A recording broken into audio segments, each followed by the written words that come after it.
ಬರ್ತಾ ಇದ್ರೆ ನಾನು ನೋಡಿದ ಕನಕಪುರಕ್ಕೂ ಈ ಕನಕಪುರಕ್ಕೂ ಅಜಗಜಾಂತರ ವ್ಯತ್ಯಾಸ. ಅದಕ್ಕೆ ಕಾರಣಕರ್ತರೆ ನೋಡಿ, ಇಲ್ಲಿ ಇಬ್ರು ಬಿಗ್ ಬ್ರದರ್ಸ್. ಖಂಡಿತ ಎಷ್ಟು ಏನು ಹೇಳಿದ್ರು ಕೂಡ ಕಡಿಮೆನೆ ಅವ್ರಗಳ ಬಗ್ಗೆ. ಆ ಬರ್ತಿರ್ಬೇಕಾದ್ರೆ ನೋಡಿದ್ರೆ ನನ್ಗೆ ಯಾವ್ದೋ ಅಮೆರಿಕಲ್ ಬಂದಂಗಾಯ್ತು. ಈ ಕಡೆ ಆ ಕಡೆ ಹಾಸ್ಪಿಟಲ್ಲು. ಸರ್ ಅದ್ಭುತ ಸರ್, ನಿಜವಾಗ್ಲು ತುಂಬಾ ನಾನು ಮುಖಸ್ತುತಿ ಮಾಡ್ತಿಲ್ಲ, ನಿಜವಾಗ್ಲೂ ನನಗೆ ಏನ್ ಫೀಲ್ ಆಯ್ತು ಅದನ್ನ ಹೇಳ್ತಾ ಇದ್ದೀನಿ ಅಷ್ಟೇ. ನಿಮಗೆ ಗೊತ್ತು ನಾನು ರಾಜಕೀಯದವನಲ್ಲ ಅಂತ, ಆದ್ರೂ ಹೊಗಳ್ತಾ ಇದ್ದೀರಿ, ಲೆಕ್ಕ ಹಾಕೊಳ್ಳಿ. ನನಗೆ ಅಷ್ಟು ಖುಷಿ ಆಯ್ತು ಈ ಏರಿಯಾಗೆ ಬಂದು.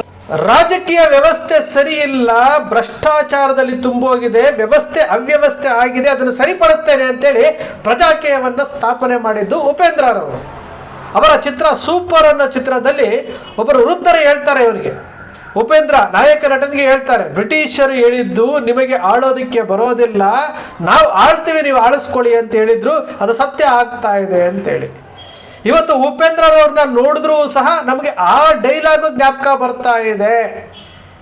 ಇವತ್ತು ರಾಜಕೀಯ ಸರಿ ಇಲ್ಲ, ರಾಜಕೀಯ ವ್ಯವಸ್ಥೆ ಸರಿ ಇಲ್ಲ, ನಾವು ಬದಲಾವಣೆ ಮಾಡಬೇಕು ಅಂತೇಳಿ ಸೂಪರ್ ಸಿನಿಮಾದಲ್ಲಿ ಹೇಳಿದಂಥವರು, ದೊಡ್ಡ ದೊಡ್ಡ ಕನಸುಗಳನ್ನು ಬಿತ್ತಿದಂಥವರು, ಪ್ರಜಾಕೀಯವನ್ನು ಸ್ಥಾಪನೆ ಮಾಡಿದಂಥ ಉಪೇಂದ್ರ ಇವತ್ತು ವ್ಯವಸ್ಥೆ ಸರಿ ಇಲ್ಲ ಅಂತೇಳಿ ಟಿವಿ ಚಾನೆಲ್ನಲ್ಲಿ ಸೋಷಿಯಲ್ ಮೀಡಿಯಾದಲ್ಲಿ ಕುತ್ಕೊಂಡು ಹೇಳ್ತಾ ಇದ್ದಾರೆ ಹೊರತು ವ್ಯವಸ್ಥೆಯನ್ನು ಸರಿಪಡಿಸೋದು ಹೇಗೆ ಅನ್ನೋದ್ರ ಬಗ್ಗೆ ಅವ್ರು ಯೋಚನೆ ಮಾಡ್ತಾ ಇಲ್ಲ. ಅವರಿಗೆ ವಯಸ್ಸಾಗ್ತಾ ಇದೆ, ತಲೆ ಕೂದಲು ಬೆಳ್ಳಗಾಗ್ತಾ ಇದೆ, ದಿನ ದಿನ ಟೈಮ್ ಹೋಗ್ತಾ ಇದೆ, ಪ್ರಜಾಕೀಯ ನಿಂತಲ್ಲೇ ನಿಂತು ಬಿಟ್ಟಿದೆ. ಬದಲಾವಣೆ ಮಾಡೋರು ಯಾರ್ರೀ? ಬದಲಾಯಿಸುವಂಥವ್ರು ಯಾರು? ಒಬ್ಬ ಉಪೇಂದ್ರ ಇಡೀ ಕರ್ನಾಟಕ ಮಾತ್ರ ಅಲ್ಲ, ಇಡೀ ದೇಶದಲ್ಲಿ ಉಪೇಂದ್ರ ಒಬ್ಬ ಫೇಮಸ್ ಆದಂತಹ ಡೈರೆಕ್ಟರ್ ಅಂತ ಗೊತ್ತು. ಹಳ್ಳಿಯ ಕಟ್ಟೆಯ ಮೇಲೆ ಕೂತಿರುವಂತಹ ವೃದ್ಧರಿಗೂ ಗೊತ್ತು, ಹುಡುಗರಿಗೂ ಗೊತ್ತು ಉಪೇಂದ್ರ ಯಾರು ಅಂತೇಳಿ. ಅಂತಹ ಉಪೇಂದ್ರ ಒಂದು ಪ್ರಜಾಕೀಯವನ್ನು ಸ್ಥಾಪನೆ ಮಾಡಿ ವ್ಯವಸ್ಥೆಯನ್ನು ಬದಲಾವಣೆ ಮಾಡ್ತೀವಿ, ನಿಮಗೆ ಸತ್ಯ ಹೇಳ್ತೀವಿ ಅಂತೇಳಿ ಈ ಐಟಮ್ಸ್ ಎಲ್ಲ ಹೇಳಿದ್ರಲ್ಲ. ಯಾವ್ಯಾವ ಐಟಮ್ಸು? ವ್ಯವಸ್ಥೆಯನ್ನು ಯಾವ ರೀತಿ ಬದಲಾವಣೆ ಮಾಡಬೇಕು ಅಂತೇಳಿ ಐಟಮ್ ವೈಸ್ ಹೇಳಿದ್ರಲ್ಲ. ಅದು ಒಂದು ದಾವಣಗೆರೆ ಚನ್ನಗಿರಿ ತಾಲೂಕಿನಲ್ಲಿ ಅರೇಹಳ್ಳಿನಲ್ಲಿ ಒಂದು ಗ್ರಾಮ ಪಂಚಾಯತಿಯಿಂದ ಒಬ್ಬರು ಗೆಲ್ತಾರೆ. ಇದನ್ನಿಟ್ಕೊಂಡಾದರೂ ಗ್ರಾಮೀಣ ಪ್ರದೇಶದ ಭಾಗದಲ್ಲಿ ಯುವಕರಲ್ಲಿ, ಕಾಲೇಜುಗಳಲ್ಲಿ ಮತ್ತು ಏನು ದೇಶಭಕ್ತಿಯನ್ನು ಹೊಂದಿರುವಂಥವ್ರಿಗೆ ಇವರಿಗೆ ಪ್ರಜ್ಞಾವಂತಿಕೆ ಮೂಡಿಸ್ಬೇಕಾಗಿತ್ತಲ್ಲ, ಜಾಗೃತಿಯನ್ನು ಮೂಡಿಸ್ಬೇಕಾಗಿತ್ತಲ್ಲ. ಭಾಳಷ್ಟು ವಿಡಿಯೋಗಳು ಇವತ್ತು ಏನು ಉಪ್ಪಿ ಪ್ರಜಾಕೀಯ ಪೇಜ್ಗಳಲ್ಲಿ ನಾವು ನೋಡ್ತೀವಿ, ಬಹಳ ಚೆನ್ನಾಗಿದೆ ರೀ, ಅವರ ಕಾನ್ಸೆಪ್ಟ್ ಚೆನ್ನಾಗಿದೆ. ಆದರೆ ಏನಾಗ್ತಾ ಇದೆ, ಕಳೆದ 10ರಿಂದ 12 ವರ್ಷಗಳಲ್ಲಿ ಬರೀ ಮಾತಿನಿಂದಲೇ ಮಾತು ಅಂತೇಳಿ ಆ ಬುದ್ಧಿವಂತ ಸಿನಿಮಾದಲ್ಲಿ ಹೇಳ್ತಾರಲ್ಲ, ಅದೇ ರೀತಿ ಉಪೇಂದ್ರ ಮಾಡ್ತಾ ಇರುವುದು ಇದೆ ಅಲ್ವಾ. ಬದಲಾವಣೆ ತರಬೇಕಾದ್ರೆ 12 ವರ್ಷಗಳಲ್ಲಿ ಕೊನೆಯ ಪಕ್ಷ 1% ಆದರೂ ಅಖಾಡಕ್ಕೆ ಇಳಿದು ಜನರಿಗೆ ತಿಳಿಸುವಂತಹ ಕೆಲಸ ಮಾಡಬೇಕು. ಜನರು ತಿಳ್ಕೊಳ್ಬೇಕ್ರಿ. ಅಲ್ಲಿ ಪ್ರಶ್ನೆ ಕೇಳಿದವನಿಗೆ ಕನ್ಫ್ಯೂಷನ್ ಮಾಡಿಬಿಟ್ಟು ಇವರು ಸೇಫ್ ಆಗ್ತಾ ಇದ್ದಾರಲ್ಲ, ಹಾಗಾದರೆ ಪ್ರಜಾಕೀಯ ಯಾಕೆ ಮಾಡಿದ್ರು? ಮೊನ್ನೆ ದಿವಸ ಕನಕಪುರ ವಿಧಾನಸಭಾ ಕ್ಷೇತ್ರಕ್ಕೆ ಹೋಗ್ತಾರೆ. ಅಲ್ಲಿ ಡಿ ಕೆ ಶಿವಕುಮಾರ್ ಅವರು ಆಯೋಜಿಸಿರುವಂತಹ ಕಾರ್ಯಕ್ರಮದಲ್ಲಿ ಭಾಗವಹಿಸ್ತಾರೆ. D K Shivakumar D K Suresh ಅವ್ರನ್ನ ಹೊಗಳ್ತಾರೆ. ಹಾಗಾದರೆ ಉಪೇಂದ್ರರವರ ದ್ವಿಮುಖ ನೀತಿ ಏನು? ಇಲ್ಲಿ ರಾಜಕೀಯ ಕಲುಷಿತ ಅಂತ ಗೊತ್ತಾಗ್ತಾ ಇದೆ. ಡಿ ಕೆ ಶಿವಕುಮಾರ್ ಅವ್ರ ಹಿಂದೆ ಏನಾಗಿದ್ರು, ಇವತ್ತು ಸಾವಿರಾರು ಕೋಟಿ ರೂಪಾಯಿ ಆಸ್ತಿ ಹೆಂಗಾಯಿತು ಅಂತೇಳಿ ಎಲ್ರಿಗೂ ಗೊತ್ತಿದೆ. ರಾಜಕೀಯವನ್ನು ಬಳಸ್ಕೊಳ್ತಾ ಇದ್ದಾರೆ ಅಂತ ಗೊತ್ತಿದೆ. ಅಂತಹ ವೇದಿಕೆಯಲ್ಲಿ ಉಪೇಂದ್ರರವರು ನಿಂತು ಅವರನ್ನು ಹೊಗಳ್ತಾರೆ ಅಂತಂದರೆ, ಹಾಗಾದರೆ ಪ್ರಜಾಕೀಯಕ್ಕೂ ರಾಜಕೀಯಕ್ಕೂ ಏನಾದರೂ ವ್ಯತ್ಯಾಸ ಕಾಣ್ತಾ ಇದೆಯಾ? ಉಪೇಂದ್ರ ಈ ನಮ್ಮ ಪ್ರಶ್ನೆಗಳಿಗೆ ಉತ್ತರ ಕೊಡಬೇಕು. ಯಾಕೆಂದರೆ ಪ್ರತಿಯೊಬ್ಬರೂ ಸಹ ಉಪೇಂದ್ರನ ಮೇಲೆ ಭರವಸೆ ಇಟ್ಟಿದ್ರು, ಇನ್ಕ್ಲೂಡಿಂಗ್ ನಾನು ಸಹ ಪ್ರಜಾಕೀಯ ಏನೋ ಒಂದು ದೊಡ್ಡ ಮಟ್ಟದಲ್ಲಿ ಬರುತ್ತೆ, ಭ್ರಷ್ಟಾಚಾರ ಅಳಿದು ಹೋಗುತ್ತೆ, ಜನರಿಗೆ ಸ್ವಚ್ಛಂದವಾಗಿ ಜೀವನ ಮಾಡೋದಕ್ಕೆ ಯಾವುದೇ ಭ್ರಷ್ಟಾಚಾರವಿಲ್ಲದೆ ದೇಶ ಸುಭಿಕ್ಷ ಆಗುತ್ತೆ, ಕರ್ನಾಟಕ ಒಂದು ಮಾದರಿ ಆಗುತ್ತೆ ಅಂತೇಳಿ ನಾನು ತಿಳ್ಕೊಂಡಿದ್ದಂಥವನು. ಇವತ್ತು ಉಪೇಂದ್ರ 12 ವರ್ಷಗಳಿಂದ ಬರೀ ಇದನ್ನೇ ಹೇಳ್ಕೊತಾ ಹೋಗ್ತಾ ಇದ್ದಾರೆ. ಒಂದು ಅರೇಹಳ್ಳಿನಲ್ಲಿ ಒಬ್ಬ ಗ್ರಾಮ ಪಂಚಾಯತಿ ಸದಸ್ಯ ಗೆಲ್ತಾನೆ ಅಂತಂದಾಗ ಅವ್ರಿಗೆ ಆಕ್ಸಿಜನ್ ಸಿಗಬೇಕಾಗಿತ್ತು. ಜನರಿಗೆ ಹೇಳ್ಬೇಕಾಗಿತ್ತು. ಇಲ್ಲ ಇಲ್ಲ, ನಾನು ಹೇಳೋದಿಲ್ಲ, ನಾನು ಅಲ್ಲಿ ಹೋಗ್ತೀನಿ, ನಾನು ಕಾರ್ಯಕ್ರಮದಲ್ಲಿ ಭಾಗವಹಿಸ್ತೀನಿ, ನಾನು ಸಿನಿಮಾ ಮಾಡ್ತೀನಿ, ನಾನು ಡಿ ಕೆ ಶಿವಕುಮಾರ್ ಅವ್ರ ಕಾರ್ಯಕ್ರಮಕ್ಕೆ ಹೋಗ್ತೀನಿ, ಅವರನ್ನು ಹೊಗಳ್ತೀನಿ, ಇಲ್ಲಿ ಪ್ರಜಾಕೀಯ ಅಂತೀನಿ, ಬದಲಾವಣೆ ಮಾಡ್ತೀನಿ. ಅಲ್ಲ, ಒಬ್ಬ ರಾಜು ಮೌರ್ಯ ದಾವಣಗೆರೆಯಿಂದ ಆಗದೇ ಇರುವಂತಹ ಕೆಲಸ, ಬೇರೆ ಯಾರೋ ಇಂದ ಆಗದೇ ಇರುವಂತಹ ಕೆಲಸ ಒಬ್ಬ ಉಪೇಂದ್ರರಿಂದ ಆಗುತ್ತೆ. ಯಾಕೆಂದರೆ ಉಪೇಂದ್ರನ ಮೇಲೆ ಜನರಿಗೆ ನಂಬಿಕೆ ಇದೆ, ಇವತ್ತಿಗೂ ನಂಬಿಕೆ ಇದೆ. ಮಾಡಬೇಕಲ್ಲ. ಒಂದು KRS ಪಕ್ಷ ಇವತ್ತು ರವಿಕೃಷ್ಣ ರೆಡ್ಡಿ ಅವರು ಅಮೇರಿಕಾದಲ್ಲಿ ಕೆಲಸ ಬಿಟ್ಟು ಬಂದು ವ್ಯವಸ್ಥೆಯನ್ನು ಬದಲಾವಣೆ ಮಾಡ್ತೀನಿ ಅಂತ ನಿಂತಿರುವಂತಹ KRS ಪಕ್ಷಕ್ಕಾದರೂ ಇವರು ಬೆಂಬಲ ಕೊಡಬೇಕಾಗಿತ್ತಲ್ವಾ? ಯಾತಕ್ಕೆ ಕೊಡ್ತಾ ಇಲ್ಲ?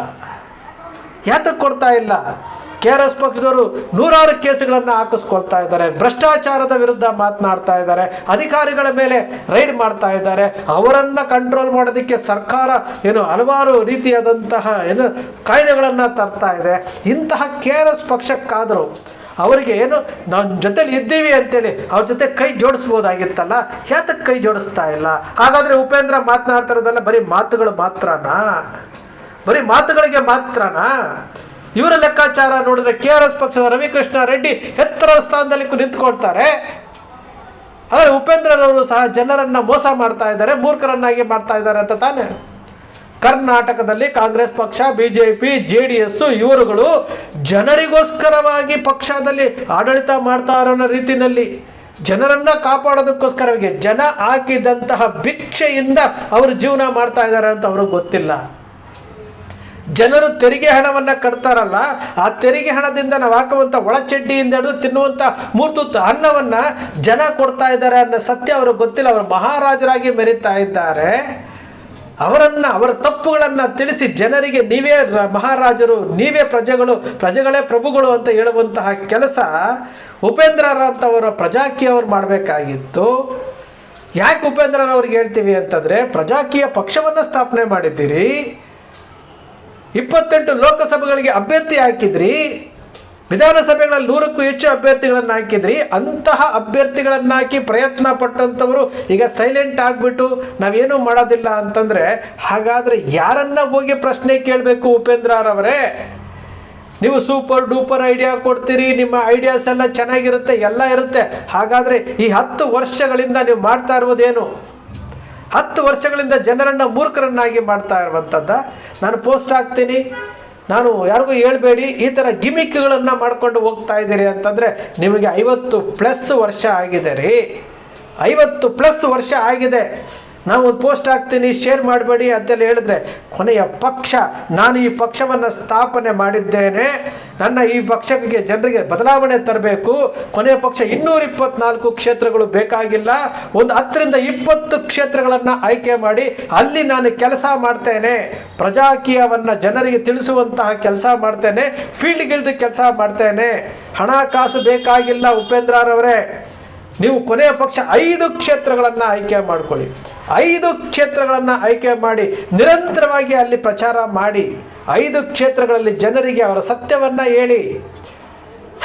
ಹೇಳಿ, ಪ್ರಜಾಪ್ರಭುತ್ವ ಅಂದರೆ ಏನು, ನಿಮ್ಮ ಹಕ್ಕುಗಳಂದರೆ ಏನು ಅಂತ ಹೇಳಿ. ನೀವು ಅದನ್ನು ಹೇಳಿ ಕೊನೆಯ ಪಕ್ಷ ಹರೇಹಳ್ಳಿಯಲ್ಲಿ ಆದಂಥ ಅಲ್ಲಿ ಅವರು ಗೆದ್ದಿದ್ದಾರಲ್ಲ, 5 ಕ್ಷೇತ್ರಗಳಲ್ಲಿ ನೀವು ಕೆಲಸ ಮಾಡಿ 2028ಕ್ಕೆ 5 ಕ್ಷೇತ್ರಗಳಲ್ಲಿ ಗೆದ್ದರೂ ಸಹ ಬದಲಾವಣೆ ಅನ್ನೋದು ಬಾಗಿಲು ತೆರೆಯುತ್ತಲ್ವಾ? ಉಪೇಂದ್ರರವರು ಕನಕಪುರದಕ್ಕೆ ಹೋಗಿ ಯಾವತ್ತು ಡಿ ಕೆ ಶಿವಕುಮಾರ್ ಅವರನ್ನು, ಡಿ ಕೆ ಸುರೇಶ್ ಅವರನ್ನ ಹೊಗಳಿದ್ರೋ ಅವತ್ತೇ ಬೇಸರ ಆಗೋಯ್ತು ನಮಗೆ. ಯಾಕೆ ಉಪೇಂದ್ರರು ಈ ಥರ ಡ್ರಾಮಾ ಮಾಡ್ತಾ ಇದ್ದಾರೆ ಅಂತೇಳಿ. ಉಪೇಂದ್ರರವರು ಉತ್ತರ ಕೊಡೋದಿಲ್ಲ ಸರ್, ಉತ್ತರ ಕೊಡೋದಿಲ್ಲ. ಅವ್ರು ಉತ್ತರ ಕೊಡ್ತಾರೆ ಅಂತಂದರೆ ನಾನೇ ಅವ್ರನ್ನ ಭೇಟಿ ಮಾಡ್ತೀನಿ, ನಾನೇ ಐಡಿಯಾ ಕೊಡ್ತೀನಿ. ಕೇಳಲ್ಲ. ಉಪೇಂದ್ರರಿಗಿಂತಲೂ ಅವರು ಯೋಚನೆ ಮಾಡೋದಕ್ಕಿಂತಲೂ ನಮ್ಮ ಹತ್ರನೂ ಭಾಳಷ್ಟು ಐಡಿಯಾಗಳಿದ್ದಾವೆ. ಭ್ರಷ್ಟಾಚಾರ ಮುಕ್ತ ದೇಶ ಮಾಡೋದಕ್ಕೆ, ಭ್ರಷ್ಟಾಚಾರ ಮುಕ್ತ ರಾಜ್ಯ ಮಾಡೋದಕ್ಕೆ, ಭ್ರಷ್ಟಾಚಾರ ಮುಕ್ತ ವ್ಯವಸ್ಥೆಯನ್ನು ಮಾಡೋದಕ್ಕೆ ನಮ್ಮ ಹತ್ರನೂ ಐಡಿಯಾಗಳಿದ್ದಾವೆ ಸರ್. ನಾವು ಐಡಿಯಾ ಕೊಡೋದಂಥದ್ದಲ್ಲ. ನೀವು ಹೋಗ್ತಾ ಇದ್ದೀರಿ, ನಿಮಗೆ ಶಕ್ತಿ ಇದೆ, ನಿಮಗೆ ಫ್ಯಾನ್ ಫಾಲೋವರ್ಸ್ ಇದ್ದಾರೆ, ಉಪೇಂದ್ರ ಯಾರು ಅಂತ ಗೊತ್ತು, ನೀವು ಪಕ್ಷವನ್ನು ಸ್ಥಾಪನೆ ಮಾಡಿದ್ದೀರಿ, ನೀವು ಮಾಡಿ ಅಂತ ಹೇಳ್ತಾ ಇರುವಂಥದ್ದು. ಬರೀ ಮಾತಾಡೋದು, ಪೋಸ್ಟ್ ಹಾಕೋದು, ಗಿಮಿಕ್ ಮಾಡೋದು, ಅಲ್ವಾಗಿ ಡಿ ಕೆ ಶಿವಕುಮಾರ್ ಅವ್ರನ್ನ ಹೊಗಳೋದು, ರಾಜಕೀಯದವ್ರನ್ನ ಹೊಗಳೋದು, ಇವೆಲ್ಲವನ್ನು ನೋಡ್ತಾ ಇದ್ರೆ ಎಲ್ಲ ಒಂದು ಕಡೆ ಜನರನ್ನು ಮೂರ್ಖರನ್ನಾಗಿ ಮಾಡ್ತಾ ಇದ್ದಾರೆ ಅನ್ನಿಸ್ತಾ ಇದೆ. ಸ್ನೇಹಿತರೆ, ನಿಮ್ಮ ಅಕ್ಷರ ಮೀಡಿಯಾ ಯಾವತ್ತಿಗೂ ಸೃಷ್ಟಿ ಮಾಡಲ್ಲ, ಕಲ್ಪನೆ ಮಾಡಲ್ಲ, ವಾಸ್ತವದ ವಿಚಾರವನ್ನು ವಿಶ್ಲೇಷಣೆ ಮಾಡುತ್ತೆ. ನಿಮ್ಮ ಅಕ್ಷರ ಮೀಡಿಯಾದ ವಿಶ್ಲೇಷಣೆ ನಿಮ್ಗೆ ಇಷ್ಟ ಆಯಿತು ಅಂದರೆ ಸಬ್ಸ್ಕ್ರೈಬ್ ಆಗಲಿಲ್ಲ ಅಂದರೆ ಸಬ್ಸ್ಕ್ರೈಬ್ ಮಾಡ್ಕೊಳ್ಳಿ, ಪಕ್ಕದಲ್ಲಿ ಕಾಣುವಂಥ ಬೆಲ್ ಐಕಾನ್ ಪ್ರೆಸ್ ಮಾಡಿ, ಶೇರ್ ಮಾಡಿ, ಪ್ರೋತ್ಸಾಹ ನೀಡಿ.